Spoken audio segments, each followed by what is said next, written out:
היי חבר'ה, קוראים לי דוד ישמטוב, קוסם.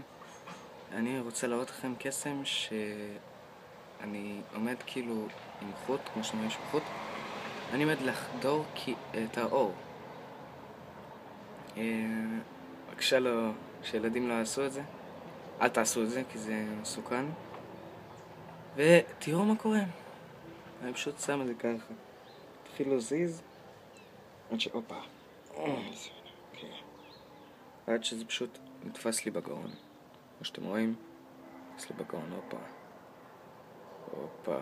טוב, נזיז את הידיים. אוי שיט, נפל לי החוט, איפה הוא? הנה. הופה, תראו. זה כואב, תראו. שזה יפה, זה, הופה.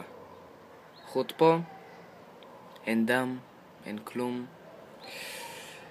אהבתם? תנו לייק. רוצים שאני אלמד לכם את זה?